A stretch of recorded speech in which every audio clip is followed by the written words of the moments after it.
This is the Empress, the most powerful woman in the kingdom, taking her final ragged breath. Her life is being choked out of her by her most trusted rival, the beautiful and venomous concubine. With a triumphant smile, the concubine tightens the pearl necklace around the Empress's throat, ensuring her victory is absolute. The Empress's world fades to black, her reign ending not with a bang, but with a silent, brutal murder. But this is not her end. It is a terrifying new beginning. Just hours earlier, her life was already a waking nightmare. Since the birth of her son, the prince, the Empress's once slender body had swelled, a constant reminder of her fading beauty.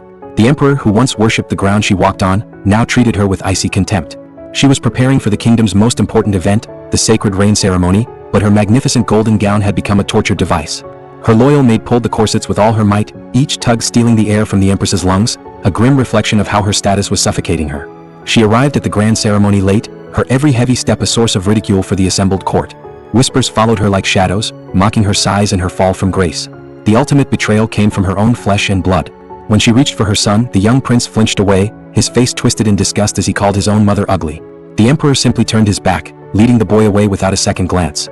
Humiliated and heartbroken, the Empress was utterly alone. The scheming concubine approached, her face a perfect mask of sympathy, reminding everyone that only the Empress could ascend the sacred altar to pray for rain. It was a poisoned courtesy.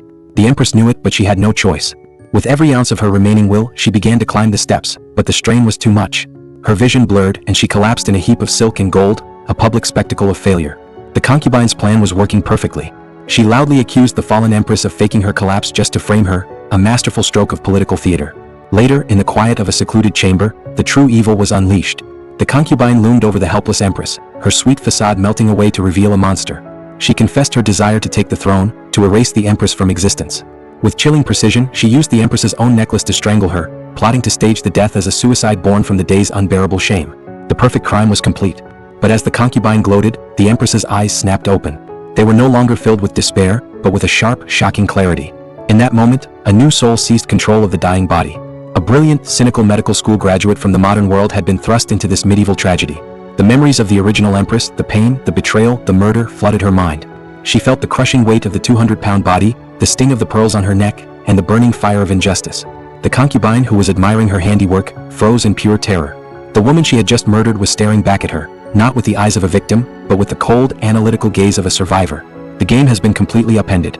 The weak-willed Empress is gone, replaced by a modern mind armed with medical knowledge and an unquenchable thirst for revenge. She has been given a second chance in a world that tried to destroy her, and she will not waste it. As the panicked concubine scrambles away to plot her next move with a shadowy assassin, the new Empress rises. Hell had no room for her, so she has returned to make this palace a living hell for her enemies.